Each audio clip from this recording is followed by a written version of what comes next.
How is the quality of the TV? Oh, it's beautiful, Mike. It really is. I'm in first grade and I'm watching Neil Armstrong and Buzz Aldrin dancing around like every other kid who's out there watching this. They want to go do this. This is the coolest thing ever. And I remember asking my dad, what kind of job do I need to have growing up that I can make enough money that I can go fly to the moon? And he goes, well, there's a job out there called being an astronaut. And if you are that, they will pay you to go to the moon. They're going to pay me to go to the moon. That's it. I've made my career decision. I'm going to go be an astronaut. I did not think the experience of spaceflight would change me. I hear about these people going having this overview effect, and they come back and what am I going to go experience out there that's going to change who I am? But it made me think about a lot of things. And so for the first part, we all had that part where you're seeing the Earth and you see yourself next to the Earth and you feel very tiny next to the Earth. Then you turn the other way and the Earth seems very tiny compared to the cosmos out there. And so you feel like you're 2 orders of magnitude down in terms of the size of things out there. All of life, all of the history of life, all of your life and everybody you know is in this little tiny membrane of air that sits on top of this planet. And beyond that membrane of air is this abyss of space. It's just, there's nothing life-giving about it. And that's it. That's all that separates you. And it makes you feel like we're in a very tiny spot out here. As big as the Earth seems, it seems suddenly very, very finite.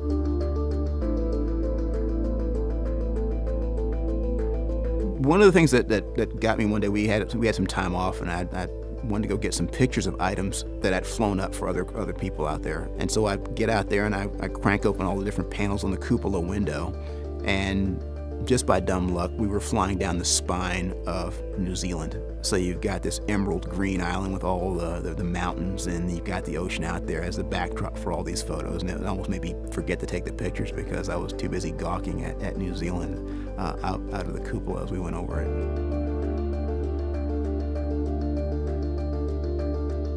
Going on my very first spacewalk, I looked down, and that was my first mistake because this was the Amazon rainforest beneath me. It's February, I guess it's summertime in the southern hemisphere, so I could see all the way down to the river itself and all the dark green lush jungles, the brown river and all the estuaries flowing into it. I can see this muddy delta going out into the Atlantic Ocean, and I could see the gray and snow-capped peaks of the Andes Mountains all out to the west. And so despite my best intentions, Mother Nature was saying, you will not ignore me, you must pay attention. And I'm just sitting there just gobsmacked looking at this thing and trying hard to tear myself away. Fortunately, my lead spacewalker, Steve, he just sat there and said, just take your time and take the scene, and you will never see something like this again ever, so you might as well get the experience now.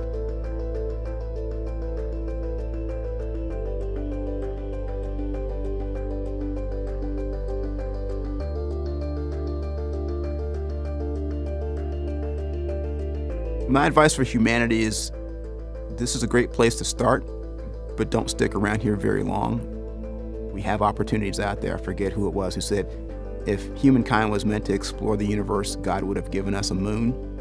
We need to take advantage of that, use that as a leaping pad to get off into other places. Someday we're going to need to be from space and not going out there, simply going into it.